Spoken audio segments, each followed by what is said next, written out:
हाँ दोस्तों, स्वागत है आपका अभिनव कैरियर एकेडमी पर। तो अपने जो फोर्थ ग्रेड का जो साइंस थी उस साइंस को अपने कंप्लीट कर रहे थे। साइंस के लगभग टॉपिक जो है अपने कंप्लीट हो गए थे। एक टॉपिक जो है अपना बीच में रह गया था, जो आपदा प्रबंधन टॉपिक है, ये अपना एक बीच में रह गया था। आज इसको अपने कंप्लीट करते हैं और इसके बाद अपनी इनकी जो मैराथन है वो मैराथन लेके आएंगे, यानी कि सभी टॉपिक के एक साथ क्वेश्चन जो है वो लेके आएंगे। आपदा प्रबंधन से आपको एक क्वेश्चन पूछने के बड़े चांस है और इस टॉपिक से क्वेश्चन 90% पूछा जा सकता है आपसे और इजी सा टॉपिक है। तो अगर आपने पीछे वाले जो टॉपिक हैं वो नहीं लगाए हैं तो प्ले लिस्ट में जाके आप प्रत्येक टॉपिक अलग अलग दे रखा है, वहाँ जाके आप लगा सकते हैं। और साथ ही साथ एक काम कीजिए, आप इस क्लास को अपने दोस्तों के साथ शेयर कीजिए और उनको भी बताइए कि जो 5 क्वेश्चन आने हैं साइंस के, कितने परसेंट पूछे जाएंगे? 5% जो है वो पूछे जाने हैं। ये 5% का जो मैटर मिलने वाला है वो इस प्लेटफार्म पर आपको मिलने वाला है।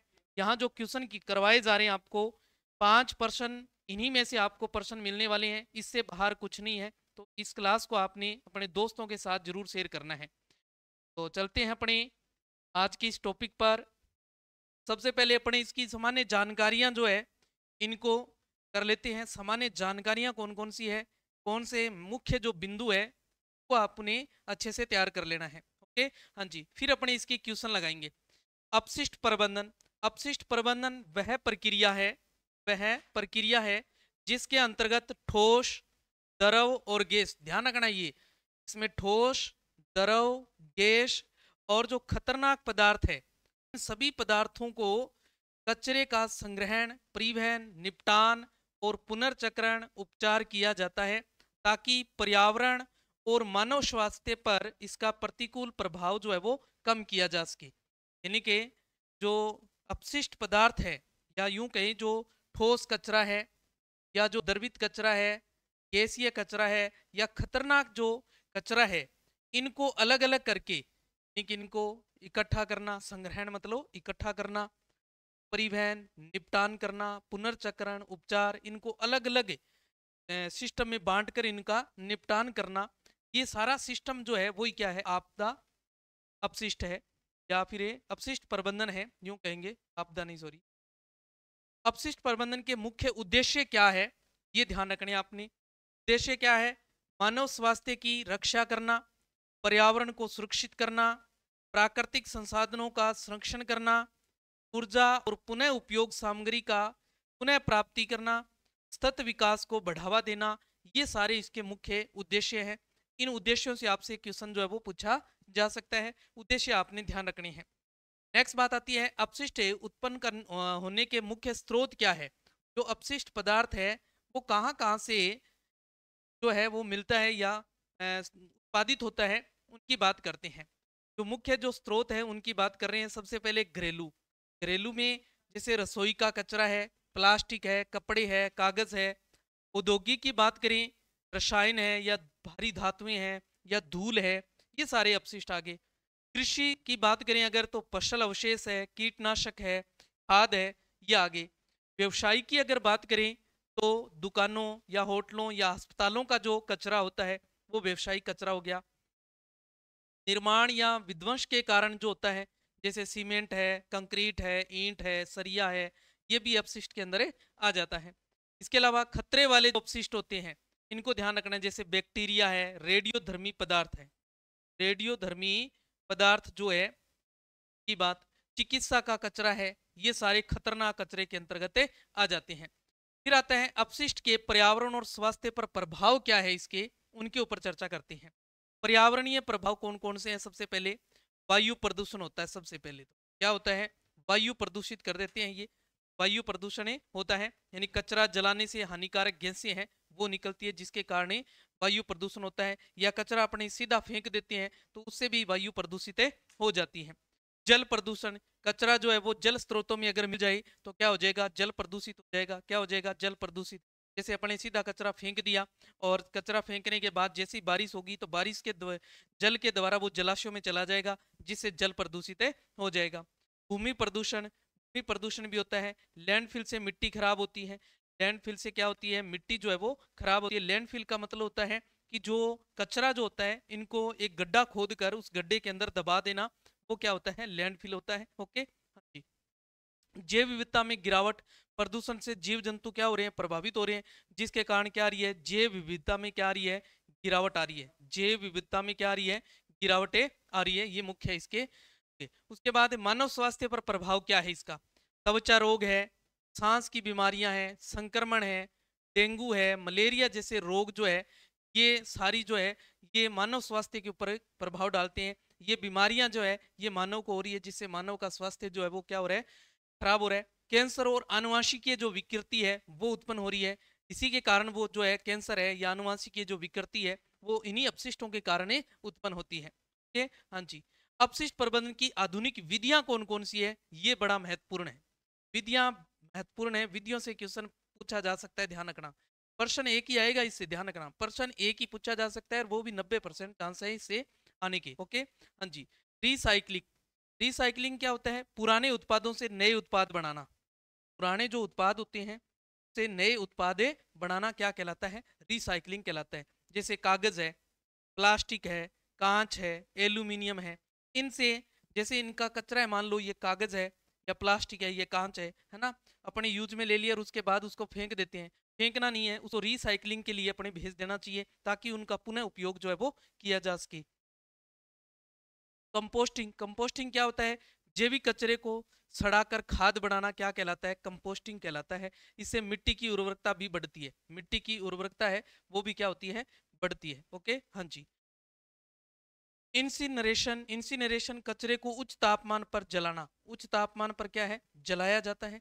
एक लगभग इसका जो तापमान है, लगभग जो तापमान रखा जाता है वो रखा जाता है 800 डिग्री सेल्सियस से 1200 डिग्री सेल्सियस, ध्यान रखना, टेम्परेचर ध्यान रखना है। ओके, यानी कि जो खतरनाक पदार्थ है उन खतरनाक पदार्थों को जलाया जाता है, खतरनाक पदार्थों को उच्च तापमान पर जलाया जाता है, वो क्या कहलाता है, इंसिनरेशन कहलाता है। ओके, हाँ जी। इससे ऊर्जा प्राप्त होती है लेकिन ये वायु प्रदूषण करता है, ये एक ध्यान रखना है। इसको जलाने से जैसे धुआं वगैरह निकलेगा, उससे क्या होगी, वायु प्रदूषित होगी, क्या होगी, वायु प्रदूषित होती है। ओके, हाँ जी। बायोडाइजेशन, बायोडाइजेशन क्या होता है, जो जैविक कचरा होता है, जैविक कचरा जो होता है, एक गैस है, जो कौन सी मुख्य गैस होती है इसमें, मीथेन गैस होती है, ध्यान रखना है। गैस कौन सी है, मीथेन गैस है। और खाद बनती है, क्या बनती है, खाद बनती है बायोडाइजेशन के द्वारा। ग्रामीण क्षेत्रों में यह एक अच्छा विकल्प माना गया है। उसके बाद लैंडफिल, कचरे को भूमिगत गड्ढों में भरकर ढकना, मैंने अभी आपको बताया लैंडफिल का मतलब होता है जो भूमि के अंदर एक गड्ढा खोद लिया जाता है और उनके अंदर ही जो अपशिष्ट होता है उसको दबा देना। ओके, इसे वैज्ञानिक तरीके से करना आवश्यक है, अन्यथा ये भूजल प्रदूषित कर सकता है। क्या जित जो भूमिगत जल है उसको क्या कर सकता है, ये प्रदूषित कर सकता है। Waste to energy, waste to energy क्या होती है, देखो, कचरे को बिजली या ईंधन में बदलना, कचरे को बिजली या ईंधन में बदलना क्या कहलाता है, waste to energy, waste to energy. Okay, हाँ जी। ये तकनीक उच्च लागत और उन्नत उपकरण मांगती है, तभी ऐसा किया जा सकता है। ओके, हाँ। भारत में अपशिष्ट प्रबंधन से जुड़ी प्रमुख योजनाएं और नियम कौन कौन सी हैं, ये भी बड़ी महत्वपूर्ण बात है, ये भी पूछे जा सकते हैं। स्वच्छ भारत मिशन ये कब आया, 2014 में, ध्यान, सन पूछ लिया जाता है, सन पूछ लिया जाता है। ग्रामीण और शहरी स्वच्छता में सुधार करना, घर घर कचरा संग्रहण और शौचालय निर्माण करना, ये 2014 की पॉलिसी है। अपशिष्ट ठोस अपशिष्ट प्रबंधन नियम ये 2016 में आया, ठोस का जो है वो 2016 में आया, सन याद रखना है। शहरी क्षेत्रों में अपशिष्ट का वैज्ञानिक प्रबंधन करना, कचरे को स्रोत पर ही अलग अलग करना अनिवार्य होता है, यानी कि जो कचरा होता है इसमें ठोस जो है उसको अलग कर लेना, गीला है उसको अलग कर लेना, जो चिकित्सीय है उसको अलग कर लेना, यानी कि अलग अलग करना इसके अंतर्गत आ जाता है। प्लास्टिक अपशिष्ट प्रबंधन नियम ये भी 2016, और संशोधन कब हुआ है इसमें, ये याद रखना, संशोधन जो है वो 2021 में हुआ है, संशोधन जो है वो 2021 में हुआ है, ये संशोधन पूछ लिया जाता है, सन ध्यान रखना है अपने। एकल उपयोग प्लास्टिक, एकल उपयोग प्लास्टिक या सिंगल यूज प्लास्टिक पर प्रतिबंध लगाया गया इसमें, सिंगल यूज जैसे अपने देखते हैं एक बार अपने उपयोग कर लेते हैं, कोई प्लास्टिक की चीज है और उसे फेंक देते हैं, क्या फेंक देते हैं, जैसे चाय के कप है, चाय एक बार पी ली अपने और पीने के बाद फेंक देते हैं। शादी ब्याह के अंदर जो प्लास्टिक की जो प्लेटें वगैरह होती है उनको सीधा फेंक दिया जाता है ना। तो ये उसके अंदर अंतर्गत आ गया, उस पर भी प्रतिबंध जो है वो लगाया गया। कब लगाया गया, ये जब संशोधन किया तब लगाया गया, ध्यान रखना। और इसके अलावा जो उत्पादक है, जो कंपनियां हैं, वो इसकी जिम्मेदार है। जो एक्सटेंडेड ए प्रोड्यूसर है, जो रेस्पॉन्सिबिलिटी है, ईपीआर जिसे कहेंगे, उसमें जो उत्पादक है उसमें कौन है, कंपनियां जिम्मेदार मानी गई इनको। ई कचरा नियम जो है ये भी कब आया, ये 2016 में आया। कब आया, 2016 में आया। ई कचरे में कौन सा आ जाता है, कंप्यूटर है, टीवी है, मोबाइल है आदि के कचरे के निपटान हेतु नियम बनाए गए 2016 के अंदर। ई कचरा में कौन सा आ जाता है, कंप्यूटर, टीवी, मोबाइल का जो कचरा होता है वो ई कचरा कहलाता है। बायोमेडिकल अपशिष्ट नियम ये भी 2016 में आया। सन याद रखनी है, ध्यान रखना, सन याद रखने हैं। ओके, हाँ जी। अस्पतालों या लेब्स में उत्पन्न जो खतरनाक कचरे होते हैं उनको बायोमेडिकल अपशिष्ट के अंतर्गत रखा गया है। अपशिष्ट प्रबंधन में जन भागीदारी, लोग क्या कर सकते हैं, देखो, गीले और सूखे कचरे को अलग कर सकते हैं, ये आम व्यक्ति जो है वो कर सकता है। प्लास्टिक का प्रयोग कम कर सकता है, प्लास्टिक का प्रयोग है वो व्यक्ति कम कर सकता है। इसके लिए वैकल्पिक स्रोत क्या है, जो कपड़े के थैले हैं उनका यूज कर सकता है वो, ना प्लास्टिक की जगह कपड़े का यूज कर सकता है। ओके, हाँ जी। पुनः प्रयोग या रिसाइकलिंग को अपना सकता है, पुनः उपयोग या रिसाइकलिंग को अपना सकता है।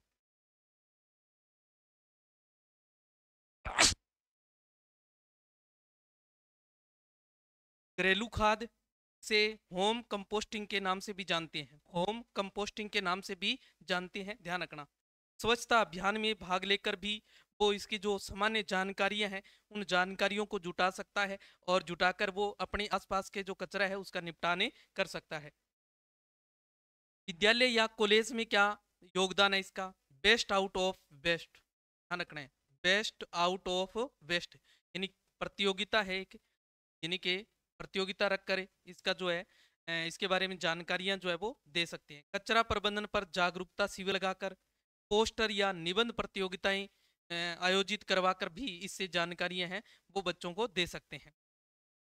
अपशिष्ट प्रबंधन के भविष्य की दिशा क्या है, एआई आधारित स्मार्ट डस्टबिन हो और आईओटी आधारित एक कचरा trading system, zero waste city model हो और इसके अलावा जो छोटे स्तर पर है जो निपटान है उसको अपना सकते हैं। वेस्ट नहीं संसाधन समझो, इसको भी अपने यूज कर सकते हैं। तो ये जो है ये आपने अच्छे से पूछ सकते हैं, इसमें से कोई भी एक क्वेश्चन जो है आपको बना के दे सकता है, तो ये अच्छे से तैयार करना है। अब अपने जो क्वेश्चन है, क्वेश्चनों के माध्यम से इस चीज को समझते हैं। ये अभी हमने सामान्य जानकारियां जो थी जो अपशिष्ट प्रबंधन की उनके बारे में डिस्कस किया हमने। अब अपने बात करते हैं इनके जो महत्वपूर्ण जो प्रश्न बनते हैं उन प्रश्नों को मैंने यहाँ आपके सामने बनाए हैं। पूर्ण प्रश्न आपको अगर कचरा प्रबंधन से प्रश्न पूछा जाता है आपसे तो इन्हीं में से प्रश्न आ जाएगा, आपका इससे बाहर नहीं होगा, इन्हीं में से आपको प्रश्न मिले जाएगा। ओके, हाँ जी। भारत में स्वच्छ भारत मिशन, स्वच्छ भारत मिशन की शुरुआत जो है वो कब हुई, मैंने अभी आपको बताया। सन याद रखनी है, सन जो है वो पूछे जा सकते हैं, सन जो है वो पूछे जा सकते हैं। तो स्वच्छ भारत मिशन की जो शुरुआत है वो कब हुई, 2012, 14, 15 और 16। स्वच्छ भारत मिशन की जो शुरुआत है कब हुई थी, 2014 में। कब हुई थी, 2014 में हुई थी। देखो कब हुई थी, 2014 के अंदर हुई थी। ओके, 2014 याद रखना है। स्वच्छ भारत मिशन बात जो है वो कब हुई, 2014 में। ओके, हाँ। नेक्स्ट है, किस प्रकार का कचरा जैविक होता है। देखो मैं एक चीज बताता हूँ आपको, एक कचरा होता है जैविक, जैविक कचरा, और एक होता है अजैविक, अजैविक कचरा। ओके, जैविक कचरा जिसमें जीवित अंश हो, जीवित अंश की मात्रा हो उसके अंदर, उसको अपने क्या कहेंगे, जैविक कहेंगे। तो जीवों या सजीवों से उत्पादित हो रहा है वो, सजीव जो है ना उनसे, जैसे अ, बात करें पेड़ पौधों, पेड़ पौधों से अपशिष्ट हो गया, पेड़ पौधों का अपशिष्ट, ये इसके अंतर्गत आ गया। और जो सब्जियां हैं वो भी इसके अंतर्गत आ जाएगी, देखो सब्जियां वगैरह हैं। रसोई का जो कचरा है वो भी इसके अंदर आ सकता है। ओके, हाँ जी। अपशिष्ट अजैविक में जैसे प्लास्टिक है, कागज है ना, ये क्या आ जाएगा, ये अजैविक के अंतर्गत आ जाएगा। तो इसमें जो जैविक है वो कौन सा है, प्लास्टिक, धातु, कचरा वेस्ट, किचन वेस्ट और कांच। ध्यान दें, भी मैंने आपको बताया कि जो प्लास्टिक है ये क्या है, अजैविक है, ये क्या आ जाएगा, अजैविक हो गया। धातु भी क्या आ गई, अजैविक, क्या आ गई, अजैविक आ गई। और कांच भी किसके अंतर्गत आ गया, अजैविक के अंतर्गत आ गया। ओके, तो अपने पास ये किचन वेस्ट है। किचन वेस्ट का मतलब जो किचन का जो कचरा होता है, उस कचरे को हम क्या कहेंगे, किचन वेस्ट कह देते हैं। तो ये क्या आ जाएगा, ये जैविक में आ जाएगा। मैंने अभी बताया आपको रसोई का जो कचरा है वो जैविक में लेंगे। ओके, हाँ जी। नेक्स्ट देखें, प्लास्टिक कचरा किस प्रकार का कचरा है। अभी अपने देखा प्लास्टिक का जो कचरा है वो जैविक है कि अजैविक है, खतरनाक है या तरल पदार्थ है। कौन सा है, अजैविक है। कौन सा है, अजैविक है। अभी हमने देखा प्लास्टिक जो क्या है, अजैविक है। ओके, हाँ, ध्यान रखना है। नेक्स्ट अपने पास है 3R नीति का क्या अर्थ है। 3R जो है इसके बारे में आपने अच्छे से रखना है। 3R क्या होता है, देखो 3R जो है रीड्यूस, रीयूज और रिसाइकिल, याद रखना है। रीड्यूस, रीयूज और रिसाइकिल। रीयूज का मतलब होता है कम उपयोग, कम। रीयूज का पुनः उपयोग, पुनः उपयोग। ओके, और रिसाइकिल का पुनः चक्रण, पुनः चक्रण। ओके, पुनः चक्रण है। ओके, हाँ, रिस्टोर, रीन्यू, रिक्लेम या रिपीट या रिड्यूस, रिगेन, रिमूव, रिटर्न या रिड्यूस, ये नहीं होता है, ये नहीं होंगे, ध्यान रखें। कौन सा आ जाएगा अपने पास, ये आ जाएगा। ओके, इनको याद रखना है 3R, इनको 3R के नाम से नाम से 3R के नाम से जानते हैं, रिड्यूस, रीयूज और रिसाइकिल। ओके, रिड्यूस का मतलब है कम उपयोग, रीयूज का पुनः उपयोग और रिसाइकिल का पुनः चक्रण, क्या आ जाएगा, पुनः चक्रण। ओके, हाँ। नेक्स्ट आ जाता है कंपोस्टिंग किस कचरे पर लागू होता है। कंपोस्टिंग जो है, कंपोस्टिंग जो है वो किस कचरे पर लागू होगा, धातु है, प्लास्टिक है, जैविक है या फिर कांच है। तो ध्यान दें, जो कंपोस्टिंग होता है, कंपोस्टिंग में क्या करते हैं, अपने जो का जो कचरा है, का जो कचरा है वो ले लिया जाता है। इसके अलावा सब्जियों के जो सब्जियां होती है उनके जो छिलके वगैरह है वो है ना। इसके अलावा जो फल फ्रूट होते हैं उनके छिलके हो गए ना। इसके अलावा जो घरों में पशु वगैरह होते हैं उनका अपशिष्ट हो गया, का अपशिष्ट को इसके अंदर लिया जाता है। तो ये सारे के सारे ध्यान से देखें आप, कौन से हैं, जैविक है। कौन से हैं, जैविक है। देखो से हैं, जैविक है। कंपोस्टिंग जो है वो किसके अंतर्गत आएगा, जैविक के अंतर्गत आ जाएगा। किसमें, जैविक में लेंगे, ये ध्यान रखना है। आ जाएगा, जैविक में आ जाएगा। ओके, आ जाएगा जैविक में। नेक्स्ट है अपने पास ई कचरा में किस का प्रमुख योगदान होता है। ई कचरा जो है वो किससे प्राप्त होता है ये बताना है। ई कचरा है उसकी बात करनी है। मैंने आपको अभी शुरू में बताया, जब अपन इसकी सामान्य जानकारियां कर रहे थे तो आपको बताया था ई कचरा जो है वो क्या होता है, पेड़ पौधों से प्राप्त होता है या कंप्यूटर और मोबाइल का कचरा या सब्जियां हैं या ईंट है। तो आपको बता दूं कि जो पेड़ है, पेड़ पौधों का कचरा है, ये जैविक में आ जाएगा। देखिए आ जाएगा जैविक में। सब्जियां हैं जैविक में आ जाएगी, आ जाएगी जैविक में। ईंट है अजैविक में, ये अजैविक में आ जाएगी। सर ईंटें कैसे, ईंटें ऐसे है जैसे अपने घरों में इमारत वगैरह बना लेते हैं, बिल्डिंग जो है, बिल्डिंग जब ध्वस्त करते हैं या जब बनाते हैं तो उसका जो अपशिष्ट बचता है वो इसके अंतर्गत आ जाता है। जो ई कचरा है, ई कचरे में जो कंप्यूटर या मोबाइल जो होते हैं उसका जो कचरा होता है वो ई कचरा के अंतर्गत आता है, ई कचरे के अंतर्गत आता है। ओके, हाँ जी। नेक्स्ट है ठोस अपशिष्ट प्रबंधन नियम कब आया। ठोस अपशिष्ट प्रबंधन नियम, ध्यान रखना है, ठोस अपशिष्ट प्रबंधन नियम जो है वो कब लागू किए गए, ये इसके ये बताना है। मैंने आपको अभी बताया था सन जो है वो याद रखने हैं। सन आपने याद रखने, सन पूछे जा सकते हैं। तो 2015, 16, 18 या 20 में जो ठोस है, ठोस वाला कब आया था, ठोस वाला 2016 में आया था, ध्यान। और जो स्वच्छ भारत मिशन है, स्वच्छ स्वच्छ भारत मिशन जो है, भारत मिशन, ये कब लागू हुआ था? ये 2014 में लागू हुआ था। कब लागू हुआ था? 2014 में। कब लागू हुआ था? 2014 में। ओके, हाँ जी। नेक्स्ट आ जाता है, बायोमेडिकल कचरा कहाँ से उत्पन्न होता है? तो आपको मैंने बताया था, बायोमेडिकल जो कचरा है, ये जो चिकित्सीय कचरा होता है वो आ जाता है। चिकित्सीय कचरा जो है वो आ जाता है। ओके, ठीक है। तो हॉस्पिटल वगैरह है, उनका जो कचरा है उसको हम क्या कहेंगे? बायोमेडिकल के नाम से जानते हैं, नाम से बायोमेडिकल। स्कूलों से, अस्पतालों से, घरों से, खेतों से कौन सा आ जाएगा? अस्पतालों से। कौन सा आ जाएगा? अस्पतालों से जो है वो बायोमेडिकल कचरा जो है वो क्या होता है? उत्पन्न होता है। ओके, हाँ। नेक्स्ट आ जाता है, इंसिनरेशन किससे संबंधित है? इंसिनरेशन जो है किससे संबंधित है ये बताना है। जलाना, पुनर्चक्रण, संग्रहण, फिल्टर करना। मैंने आपको शुरू में बताया, इंसिनरेशन जो है वो क्या है? ये इसके अंतर्गत क्या करते हैं? जो खतरनाक पदार्थ है, क्या खतरनाक जो पदार्थ है, खतरनाक पदार्थों को, खतरनाक है पदार्थों को जलाना, खतरनाक पदार्थों को जलाना। ओके, और इसमें जो तापमान है, तापमान कितना रखा जाता है? ध्यान रखना है, तापमान भी पूछा जा सकता है।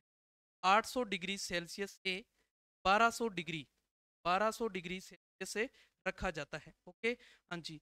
इससे नुकसान क्या है? नुकसान ये है कि इससे जो गैस निकलती है, हानिकारक गैस, अगर उस हानिकारक गैस का सही तरीके से भंडारण ना किया जाए, एक सही तरीके से भंडारण नहीं किया जाए, वैज्ञानिक पद्धति ना अपनाई जाए, तो हानिकारक नुकसान जो है वो हो सकते हैं। ओके, हाँ जी।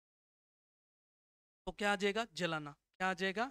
जलाना। ओके, हाँ जी, ध्यान रखना है, क्या आ जाएगा? इन जलाना है। ओके, नेक्स्ट है, बायोगैस संयंत्र किससे उत्पन्न करता है? तो बायोगैस होती है वो संयंत्र किससे गैस उत्पन्न करता है ये बताना है। प्लास्टिक से, कार्बन से, जैविक कचरा से, लकड़ी से। जो बायोगैस है, मैंने आपको बताया, बायोगैस जो है वो क्या होती है? बायोगैस जो गिल्ला अपशिष्ट जो होता है उसको भूमि के अंदर दबाया जाता है, एक गड्ढा खोद के, गड्ढे के अंदर नीचे प्लास्टिक की एक परत लगा दी जाती है। प्लास्टिक की परत क्यों लगाते हैं? प्लास्टिक की परत इसलिए लगाते हैं ताकि उसका जो असर है वो असर नीचे भूमिगत जल में ना जाए। अगर वहां नीचे अपने प्लास्टिक की परत नहीं लगाएंगे, प्लास्टिक की जो चादर है वो नहीं लगाएंगे, तो उसका असर जो है वो भूमिगत जल में चला जाएगा, जिससे भूमिगत जल क्या हो जाएगा? प्रदूषित हो जाएगा। क्या हो जाएगा? प्रदूषित हो जाएगा, ध्यान रखना है। और उसके बाद उस चादर के ऊपर जो अपशिष्ट पदार्थ होते हैं, जो सब्जियों के छिलके हैं या पशुओं का अपशिष्ट है ना, जो कृषि अपशिष्ट है, वो उसके अंदर डाल दिया जाता है। और उसके ऊपर एक मिट्टी की परत बिछा दी जाती है। मिट्टी की परत इसलिए बिछाई जाती है ताकि उसकी बदबू जो है वो बाहर वायु प्रदूषण ना हो, उससे वायु प्रदूषित ना हो, इसलिए उसके ऊपर परत बिछा दी जाती है। उसके ऊपर फिर वही अपशिष्ट डाल देते हैं। इस तरीके से उस पर अपने 5-7 परतें जो है वो बना सकते हैं। और बनाने के बाद अंत में ऊपर से पूरी तरह से रेत से ढक दिया जाता है, और उसके ऊपर समय समय पर पानी जो है वो डालते रहते हैं, जिससे दाब के कारण उसके अंदर अनोन्य क्रियाएं होती है, और अनोन्य क्रियाएं होने के कारण उसके अंदर जो है वो गैस निकलती है। उस गैस को नाम क्या कहेंगे? बायोगैस कहेंगे। उस बायोगैस में जो प्रमुख उपयोग जो उत्पाद होता है वो कौन सा होता है? मीथेन गैस होती है। कौन सी होती है? मीथेन गैस होती है, याद रखना है। और जो उसका गैस के बाद जो अपशिष्ट बचेगा उसको हम क्या कहेंगे? खाद कहेंगे, जिसे कंपोस्टिंग खाद के नाम से जानते हैं। तो इसमें प्लास्टिक डालते हैं, कार्बन डालते हैं, जैविक कचरा होता है, लकड़ी होती है, तो क्या होता है? जैविक कचरा डालते हैं अपने। क्या डालते हैं? जैविक कचरा जो है वो डालते हैं, ध्यान रखना है। क्या डाला जाता है? जैविक कचरा जो है वो डाला जाता है। जैविक अपशिष्ट का कौन सा लाभ है? ईंधन, खाद, प्लास्टिक, कांच। मैंने अभी बताया आपको कि जैविक के खाद जो कचरा होता है उससे हम क्या बना सकते हैं? खाद बना सकते हैं, जिसे जैविक खाद के नाम से जानते हैं। वो जैविक खाद जो होती है वो इतनी शक्ति होती है उसके अंदर कि वो भूमि की जो उर्वरकता शक्ति है उसको बढ़ा सकता है। भूमि की जो उर्वरकता शक्ति होती है उसको अच्छे से बढ़ा सकता है, ध्यान रखना है, ठीक है ना। इससे क्या किया जाता है? भूमि की उर्वरकता शक्ति का है उससे बढ़ाया जाता है, बढ़ाया जाता है। शक्ति को बढ़ाया जाता है, ये ध्यान रखना है, बढ़ाया जाता है। ओके, हाँ। नेक्स्ट है प्लास्टिक अपशिष्ट प्रबंधन नियम कब आई? प्लास्टिक के ऊपर जो प्रबंधन लगा वो कब लगा था, ये बताना है। मैंने अभी आपको बताया था सन है, सन वेरी वेरी मोस्ट इंपोर्टेंट है, सन आपसे पूछा जा सकता है। ओके, हाँ। प्लास्टिक प्रबंधन जो है वो कब आया था? 2016 में। कब आया था? 2016 में आया था, ध्यान रखना है। ठोस वाला भी कब आया था? 2016 में। ओके, हाँ। रेडियोधर्मी कचरा कहाँ निपटाया जाता है? तो रेडियोधर्मी, रेडियोधर्मी का मतलब है जो भारी तत्व जो है अपने, जो भारी तत्व होते हैं उन भारी तत्वों के अंदर विखंडन करवाया जाता है। क्या करवाया जाता है? विखंडन करवाया जाता है। विखंडन करवा कर उससे जो नाभिकीय गैस है वो तैयार की जाती है। नाभिकीय ऊर्जा कह सकते हो आप, ठीक है ना, या यूं कह सकते हो जैसे ये परमाणु हथियार वगैरह जो तैयार करते हैं, इससे जो गैस निकलती है वो क्या है? रेडियोधर्मी कचरा के अंतर्गत आ जाती है। ओके, तो ये खुले मैदान में या फिर गहरे भूमिगत स्थान में या नदी में बहाया जाता है या समुद्र में। तो मैंने आपको बताया था जो खतरनाक पदार्थ हैं, खतरनाक पदार्थों को भूमि के अंदर गड्ढा खोद कर क्या किया जाता है? जलाया जाता है। तो गहरे भूमिगत स्थान में इसको क्या किया जाता है? जलाया जाता है, ध्यान रखना है। ओके, गहरे भूमिगत स्थान में क्या किया जाता है? इसे निपटाया जाता है। ओके, हाँ जी। नेक्स्ट आ जाता है अपना लैंडफिल किसका उदाहरण है? लैंडफिल जो है वो किसका उदाहरण है, ये बताना है। खाद बनाने का, पुनर्चक्रण का, अपशिष्ट निपटान का या ऊर्जा उत्पादन का, इनमें से बताना है कौन सा है। तो लैंडफिल जो है वो किसका उदाहरण है, ये बताना है अपने को। ओके, हाँ जी। मैंने आपको बताया था लैंडफिल जो है, लैंडफिल जो है ये अपशिष्ट का, जो अपशिष्ट कचरा होता है उस अपशिष्ट कचरे का जो निपटान किया जाता है उसका उदाहरण है। इसके अंदर क्या किया जाता है? लैंडफिल है क्या, मैंने आपको बताया, भूमि के अंदर एक गड्ढा खोदा जाता है और गड्ढा खोदकर जो भारी तत्व या धातुएं हैं, जो ठोस अपशिष्ट पदार्थ है या यूं कह सकते हो आप, जो ठोस अपशिष्ट पदार्थ है उसको भूमि के अंदर दबाया जाता है। भूमि के अंदर क्या किया जाता है? दबाया जाता है। तो ये क्या है? अपशिष्ट निपटान का एक तरीका है या उदाहरण है कह सकते हो। ओके, हाँ जी। कौन सा अपशिष्ट जल और मिट्टी दोनों को प्रदूषित कर सकता है? जल को भी प्रदूषित कर सकता है और मिट्टी को भी प्रदूषित कर सकता है, ये बताना है आपको। जैविक, कांच, रेडियोधर्मी या कागज? तो रेडियोधर्मी है, ये क्या कर सकता है? ये दोनों को कर सकता है।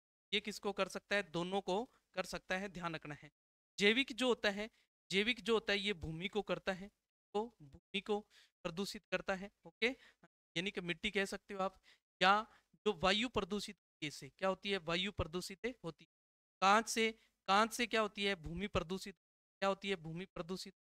कागज, कागज से भूमि प्रदूषित, प्रदूषित होती है। पर्यावरण पर भी कुप्रभाव पड़ता है, पर्यावरण पर भी कुप्रभाव पड़ता है, ध्यान रखना है, प्रभाव पड़ता है। ओके, तो इसमें कौन सा आ जाएगा?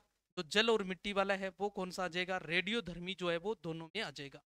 रेडियोधर्मी जो अपशिष्ट है वो किस में आ जाएगा? दोनों में आ जाएगा। जल और मिट्टी दोनों को प्रदूषित कर सकता है। ओके, हाँ जी। जीरो वेस्ट नीति का उद्देश्य क्या है? जीरो वेस्ट नीति का मैंने आपको बताया था, जीरो वेस्ट नीति का मतलब है जो कचरा फैलाना या कचरा छिपाना या कोई कचरा उत्पादित नहीं करना, केवल कचरा जलाना। तो इसके अंतर्गत यानी किसी प्रकार का कचरा जीरो है। देखो, जीरो का मतलब होता है कचरा बिल्कुल नहीं फैलाना।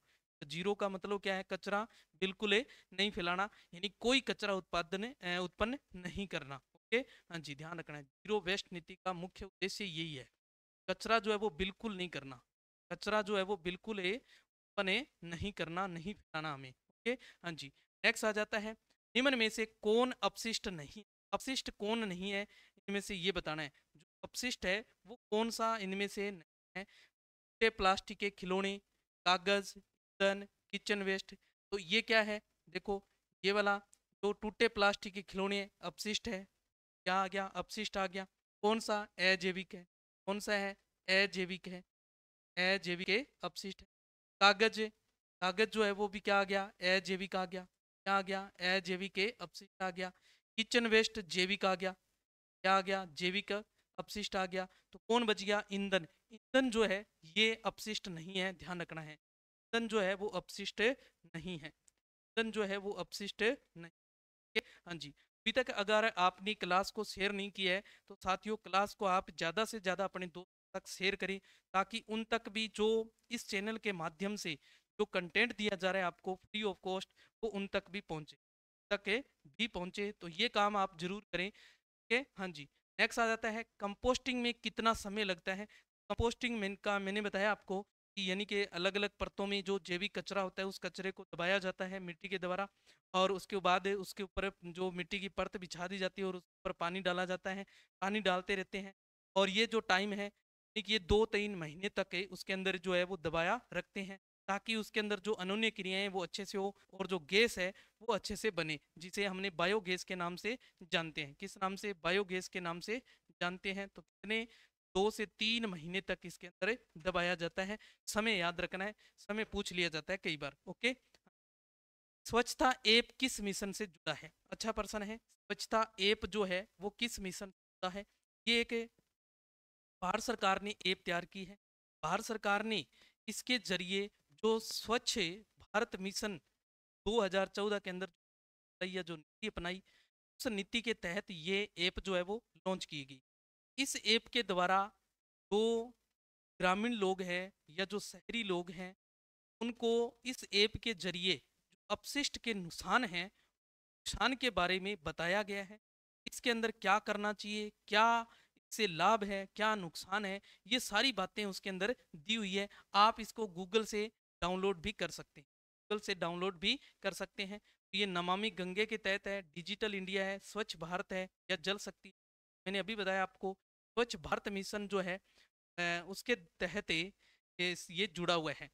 ठीक है, उसके बाद इस ऐप को लॉन्च किया था। ओके, हाँ जी। नेक्स्ट आ जाता है अपने पास से प्लास्टिक को पुनः उपयोग में लाने की प्रक्रिया क्या कहलाती है? प्लास्टिक को पुनः उपयोग की बात है। देखो यहाँ की उपयोग है, पुनः उपयोग की बात है। जो प्लास्टिक होता है उसको पुनः उपयोग में लाने की जो प्रक्रिया होती है, उस प्रक्रिया को हम क्या कहेंगे? कंपोस्टिंग, पुनर्चक्रण, अपघटन, निष्कासन। क्या कहेंगे? कंपोस्टिंग तो क्या है? खाद बनाना। क्या है? खाद बनाना।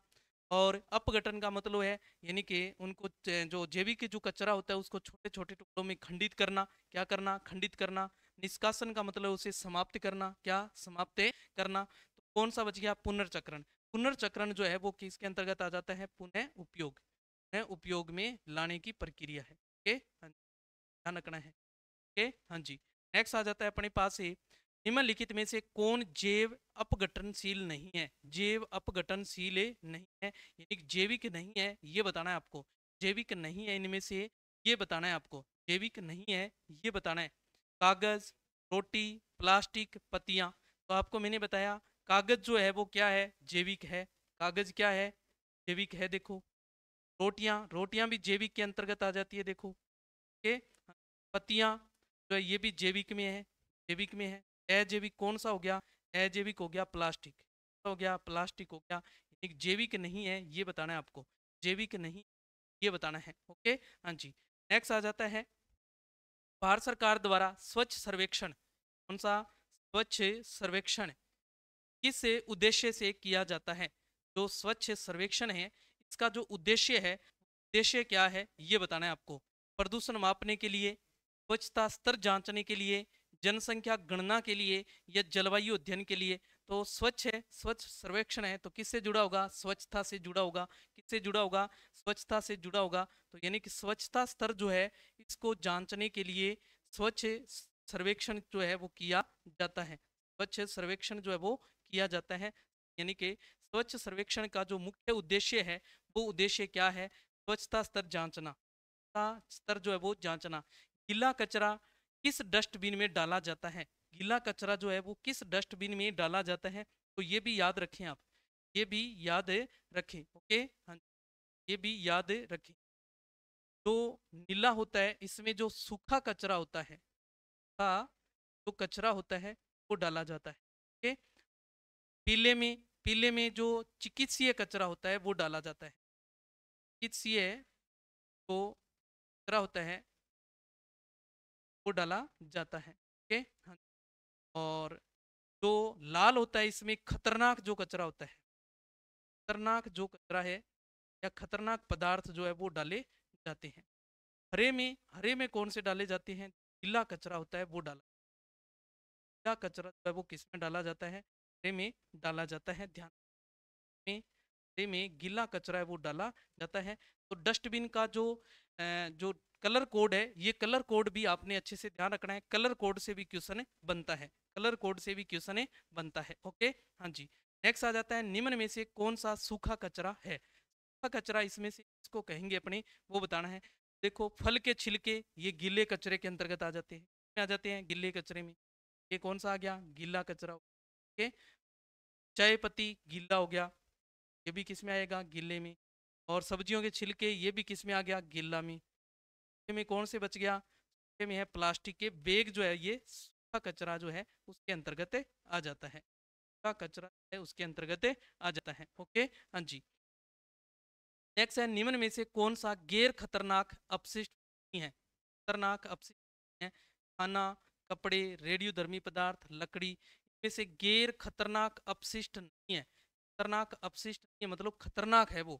क्या है? खतरनाक है। गैर खतरनाक की बात हो रही है यहाँ। गैर खतरनाक अपशिष्ट नहीं है, ठीक है।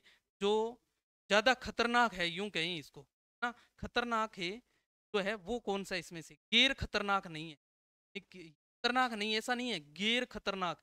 समझ गए? ध्यान रखना इस चीज का। तो कौन सा आ जाएगा? खाना जो है ये क्या है?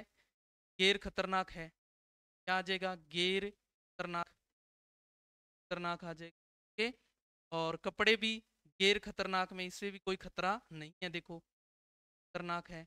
और लकड़ी ये भी गैर खतरनाक है, गैर खतरनाक है। ओके, तो जो अपने पास रेडियोधर्मी है, ये मैंने आपको बताया, ये खतरनाक पदार्थ के अंतर्गत आते हैं। इनसे जो त्वचा कैंसर जो है वो सबसे ज्यादा इन्हीं पदार्थों से होता है। इन्हीं पदार्थों से त्वचा कैंसर जो है वो होता है। ओके, हाँ जी। निम्न में से कौन अपशिष्ट प्रबंधन की विधि नहीं है? इनमें से जो अपशिष्ट प्रबंधन की विधि जो है वो कौन सी नहीं है? मैंने पढ़ा था, जो कंपोस्टिंग है वो विधि होती है, पुनर्चक्रण होती है, लैंडफिल होती है, निष्कासन कोई विधि नहीं पढ़ी हमने। देखो, निष्कासन कोई विधि नहीं, निष्कासन कोई विधि नहीं होती। ओके, नेक्स्ट आ जाता है, किस गैस का उत्सर्जन लैंडफिल से होता है? लैंडफिल से मैंने बताया आपको, लैंडफिल से कौन सी गैस मुख्य रूप से निकलती है? तो मुख्य रूप से मीथेन गैस जो है उसका निर्माण होता है। कौन सी गैस निकलती है? मीथेन गैस जो है वो निकलती है। कौन सी गैस? मीथेन गैस जो है वो इसमें प्रमुख उत्पाद होता है। ओके, हाँ जी। नेक्स्ट आ जाता है, बायोमेडिकल वेस्ट का रंग कोड क्या है? अब क्यों रंग कोड वाला है, ये ध्यान रखना है। ऐसे क्वेश्चन भी आपसे रंग पूछा जा सकता है, या कचरे का नाम देकर आपसे जो डिब्बे का रंग है वो पूछा जा सकता है। ओके, हाँ जी। आपको कह दिया बायोमेडिकल वेस्ट जो है इसका रंग कोड क्या है। मैंने आपको बताया था कि जो हरा होता है इसमें तो गीला कचरा डाला जाता है, कौन सा? गीला। और जो नीला होता है इसमें सूखा कचरा डाला जाता है, कौन सा? सूखा। और जो काला है, काला कोई नहीं है, देखो काला कोई नहीं है। जो पीला होता है उसमें कौन सा आ जाएगा? तो बायोमेडिकल यानी चिकित्सीय कचरा जो होता है वो डाला जाता है। कौन सा? चिकित्सीय कचरा जो है वो डाला जाता है, ये कचरा है वो डाला जाता है। ओके, ध्यान रखना है। बायो मेडिकल कह सकते हैं। तो बायोमेडिकल बेस्ट होता है, उसके अंदर पीले में डाला जाता है। ओके, समुद्र में फेंका गया प्लास्टिक किसे प्रभावित करता है? समुद्र में अगर अपने प्लास्टिक को फेंक देंगे तो वो किसको नुकसान पहुंचाएगा? वो मछलियों को नुकसान पहुंचाएगा, बिल्कुल पहुंचाएगा। पक्षियों को बिल्कुल पहुंचाएगा, पर्यावरण को भी पहुंचाएगा। क्या आ जाएगा? सभी आ जाएगा। देखो, इस उपरोक्त सभी जो है इसके अंतर्गत आ जाएगा। एक मछलियों को भी नुकसान पहुंचाएगा, देखो मछलियाँ जो है उसे समुद्र के अंदर रहती है ना। और पक्षियों को भी नुकसान पहुंचाएगा। ओके, पर्यावरण को भी नुकसान पहुंचाएगा।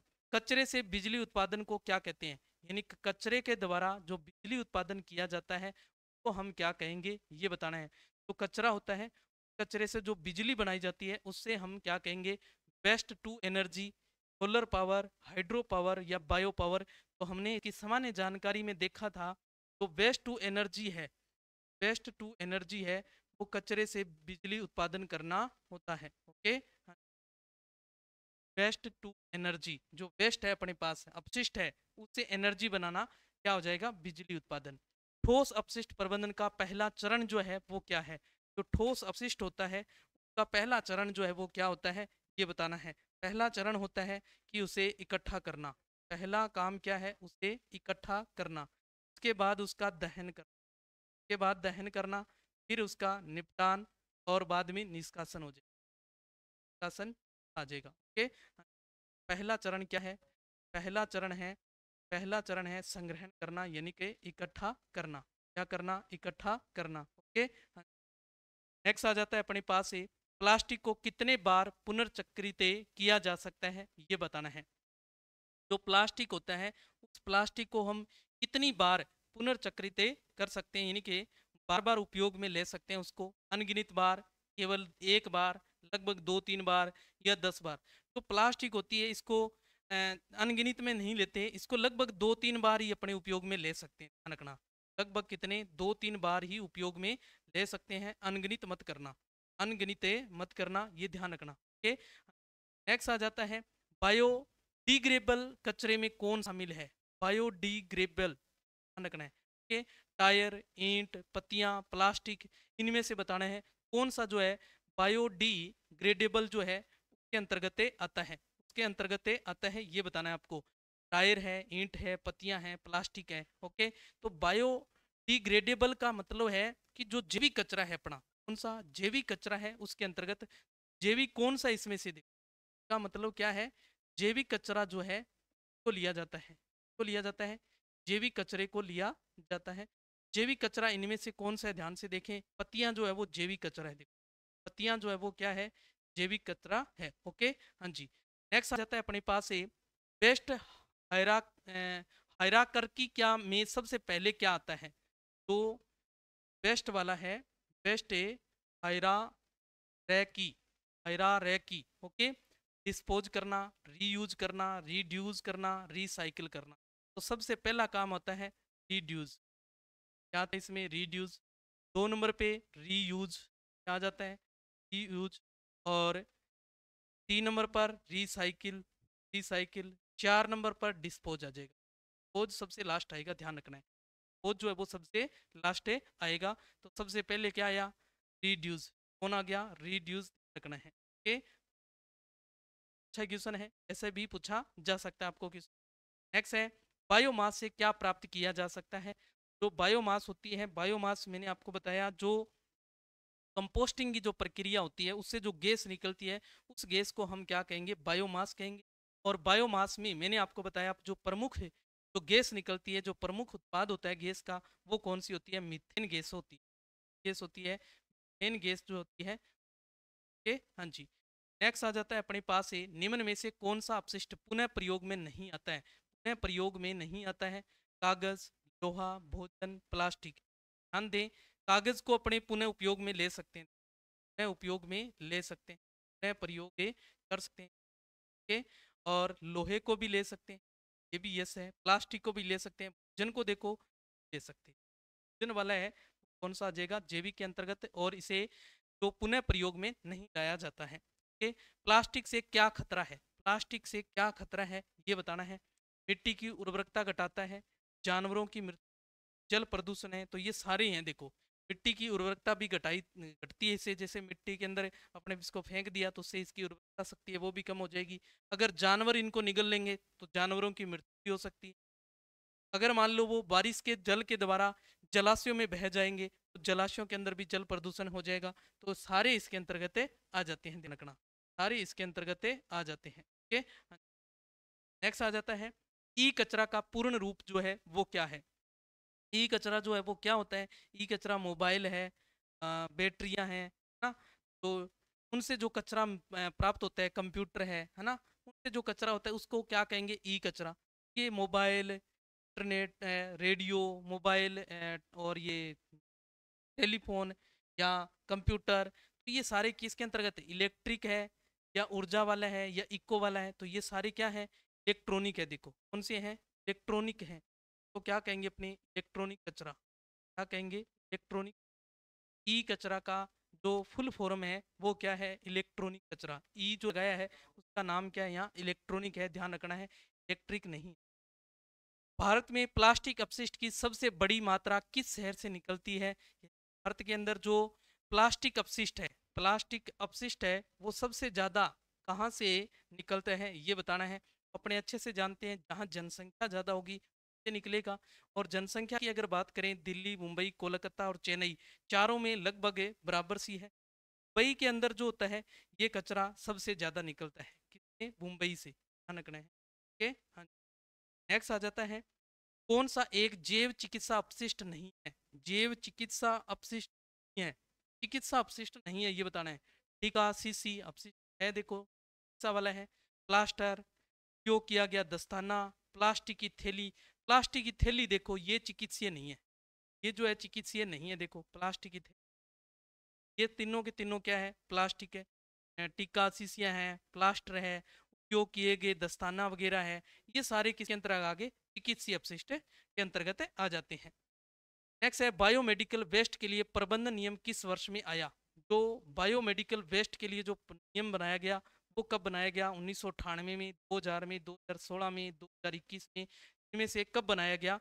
ये आपको बताना है, ये आपको बताना है। ध्यान रहे, बायोमेडिकल वेस्ट जो है ये 21 में, सॉरी 16 के अंदर आया था। कब आया था? 16 में। कब आया था? 16 में, ध्यान रखना है। सन आपको याद रखने, मैंने आपको पहले बताया सन वाला क्वेश्चन जो इंपॉर्टेंट होता है इसमें। बायोमेडिकल अपशिष्टों के निपटान में किस तकनीक का उपयोग किया जाता है? जो चिकित्सीय अपशिष्ट होते हैं उनको निपटान में किसका उपयोग किया जाता है? जलाना, धुलाई, जमाना, उड़ाना। तो उसको जलाया जाता है। क्यों जलाया जाता है? में जो खतरनाक होते हैं वो किस में शामिल करेंगे? अपने खतरनाक होते हैं उनके अंदर शामिल करेंगे, इसलिए खतरनाक को क्या करते हैं? अपने जलाते हैं। बात का ध्यान रखें। ओके, नेक्स्ट आ जाता है, पुनः उपयोग का उदाहरण जो है वो कौन सा है? पुनः उपयोग जो है उसका उदाहरण कौन सा है, ये बताना है इनमें से। पुनः उपयोग का मतलब है बार बार उपयोग। एक ही बोतल में बार बार पानी भरना पुनः उपयोग है, देखो। प्लास्टिक जलाना ये नहीं है, अपशिष्ट फेंकना भी नहीं है, कंपोस्टिंग भी नहीं है। कौन सा आ जाएगा? एक ही बोतल में बार बार पानी भरना, ये पुनः उपयोग के अंतर्गत आ गया, पुनः उपयोग में आ गया। ये बार बार उपयोग करना, पुनः का मतलब होता है बार बार उपयोग। जैविक खाद किससे बनती है? धातु से, मिट्टी से, सड़ा गला कचरा या कांच से? जैविक खाद जो होती है जैविक कचरे से बनती है, और जैविक कचरा, सड़ा गला जो कचरा है, जैविक कचरे के अंतर्गत आ जाता है। इसमें सब्जियों के छिलके, पशुओं का अपशिष्ट है, वो सारा इसके अंतर्गत आ जाता है। ओके, नेक्स्ट है, भारत सरकार ने किस वर्ष सिंगल यूज प्लास्टिक पर प्रतिबंध लगाया? कब सिंगल यूज प्लास्टिक पर प्रतिबंध? सिंगल यूज प्रतिबंध क्या है? सिंगल यूज का प्रतिबंध है यानी कि एक प्रकार का जो एक बार उपयोग कर लें और उपयोग करने के बाद उसको अपने फेंक देते हैं, एक बार उपयोग करने के बाद फेंक देते हैं, वो किसके अंदर आ जाएगा? Single use plastic. ओके, और उसके ऊपर प्रतिबंध लगाया गया। वो कब लगाया गया? 20 में, 21 में, 23 में, 22 में, इनमें से कब लगाया गया ये आपको बताना है। तो मैंने आपको बताया था 16 के जो 16 वाला जो नियम बनाया था 16 में, वो अपशिष्टों का प्रबंधन नियम, उसमें संशोधन किया था। संशोधन कब किया था? 21 में किया था। कब किया था? 21 में किया था। और 21 में संशोधन करके क्या जोड़ा था? यही शब्द जोड़ा था, यही शब्द तो जोड़ा था, सिंगल यूज प्लास्टिक पर प्रतिबंध लगाया गया था उसमें। ओके, हाँ जी, यही तो संशोधन था। हाँ जी, नेक्स्ट है, जैव अपघटन किससे होता है? जैव अपघटन जो है वो किससे होता है? प्रकाश से, रसायन से या उष्मा से। जो जैविक पदार्थ है उन जैविक पदार्थों को छोटे छोटे टुकड़ों में खंडित करना, यानी छोटे छोटे टुकड़ों में तोड़ देना, उसको खाद के रूप में बदल देना। तो खाद के रूप में कौन बदलते हैं? जो सूक्ष्म जीव है वो बदलते हैं। कौन बदलते हैं? सूक्ष्म जीव जो होते हैं वो बदलते हैं। ओके, इनको अपमार्जक के नाम से भी जानते हैं, अपमार्जक के नाम से भी जानते हैं, ध्यान रखना। अपमार्जक के भी कहते हैं, मार्जक भी कहते हैं, ध्यान रखना है। ओके, नेक्स्ट आ जाता है, लैंडफिल साइट का सबसे बड़ा नुकसान क्या है? गंध, जगह की कमी, मीथेन उत्सर्जन, सभी। एक गंध आती है, जगह की कमी है, या मीथेन उत्सर्जन होता है, या सभी है। लैंडफिल जो होता है इससे क्या होता है? सबसे बड़ा जो नुकसान है वो बताना है आपको, सबसे बड़ा जो नुकसान है वो बताना है। तो मैंने आपको बताया लैंडफिल का मतलब क्या है। लैंडफिल का मतलब है भूमि के अंदर एक गड्ढा खोदना और उस गड्ढे के अंदर जो कचरा वगैरह है उसको डालना, तो उससे गंध आएगी। देखो, गंध आएगी कि नहीं आएगी? जगह की भी कमी होगी, जगह की भी कमी होगी, फेन उत्सर्जित भी होगी उससे, देखो फेन उत्सर्जित भी होगी, सारे आ जाते हैं इसमें। इसमें क्या आ जाएंगे? सारे आ जाएंगे, ध्यान रखना है। ओके, हाँ जी, नेक्स्ट है, किसे सफाई सैनिक कहा गया है? अच्छा प्रश्न, सफाई सैनिक किसे कहा गया है? नगर निगम कर्मचारी को, पुलिस को, डॉक्टर को, अभियंता को। सफाई की काम जो है वो कौन करता है? नगर निगम के जो कर्मचारी है वो करते हैं, है ना। नगर निगम के जो कर्मचारी है उनको सफाई सैनिक के नाम से भी जाना जाता है। अच्छा प्रश्न है। नेक्स्ट है, कचरे को पृथक करना क्यों आवश्यक है? सुंदरता के लिए, पुनर्चक्रण आसान बनाने के लिए, खाने के लिए या जलाने के लिए? तो पुनर्चक्रण आसान बनाने के लिए इसको अलग अलग करना जरूरी है। अलग अलग करना क्या है? जरूरी है। ओके, पुनर्चक्रण जो आसान बनाने के लिए वो अलग करना जरूरी है। ओके, हाँ जी। नेक्स्ट पर्सन आ जाता है अपना, शहरी क्षेत्रों में अधिक अपशिष्ट उत्पन्न होता है क्योंकि जनसंख्या अधिक होती है, उपभोग अधिक होता है। जब जनसंख्या अधिक होगी तो उपभोग ही अधिक होगा, सुविधाएं अधिक होती है, सुविधाएं भी बिल्कुल अधिक होती है, तो सारे आ जाते हैं। इसी के कारण क्या होता है कि कचरा है वो ज्यादा होता है। कचरा ज्यादा होता है तो प्रदूषण भी ज्यादा होगा। ओके, हाँ जी। तो ये थे अपने पास से आपदा प्रबंधन का टॉपिक, जो फोर्थ ग्रेड का लास्ट टॉपिक को आज हमने कंप्लीट किया है। फोर्थ ग्रेड की पूरी जो साइंस है वो हमने यहाँ कंप्लीट कर ली है। फोर्थ ग्रेड की साइंस विषय है, साइंस विषय को हमने पूरा कर लिया है, कंप्लीट कर दिया है। प्रत्येक टॉपिक को हमने एमसीक्यू के माध्यम से कंप्लीट किया है। और आपको इसमें 5% जो है वो पूछे जाएंगे। कितने पर्सन पूछे जाएंगे? 5% पूछे जाएंगे। और ये 5 जो पर्सन आने हैं ये आपको यहीं से मिलने वाले हैं। कहाँ मिलने वाले हैं? यहीं से मिलने वाले हैं, से मिलने वाले हैं। एक भी ऐसा प्रश्न नहीं होगा एग्जाम में जो यहाँ से ना आया हो। मैं आपको एग्जाम के बाद यहाँ से दिखूंगा कि कौन कौन सा प्रश्न आया है जो मैंने डाले हैं, इन्हीं में से आपको प्रश्न मिलेगा। अब हम क्या करने वाले हैं? अब हम करने वाले हैं मैराथन। क्या करने वाले हैं? मैराथन लेके आने वाले हैं। और इस मैराथन में सभी टॉपिक एक साथ लाएंगे, सभी टॉपिक एक साथ लाएंगे, सभी टॉपिक के क्वेश्चन होंगे। और सभी टॉपिक के जो क्वेश्चन बनेंगे वो क्वेश्चन लगभग अपने 50% की एक श्रृंखला जो है वो एक मैराथन के अंदर लेके आएंगे। एक मैराथन में, एक मैराथन में 50 टॉपिक होंगे, 50 क्वेश्चन होंगे। क्या कितने क्वेश्चन होंगे? 50 क्वेश्चन। ओके, हाँ। अपने अब करने वाले हैं मैराथन। और इस मैराथन से आप अपनी जो तैयारी है उसको जान सकते हैं। और जो मैराथन है ये मैराथन अपने लेके आने वाले हैं। और इस मैराथन में सभी टॉपिक जो है वो एक साथ रहेंगे। और एक साथ सभी टॉपिक के जो 50% रहेंगे, 50% जान सकते हैं कि हमारी तैयारी जो है साइंस की वो कितनी है। ओके, तो मिलते हैं अपने नेक्स्ट मैराथन में। तब तक के लिए जय हिंद, जय भारत।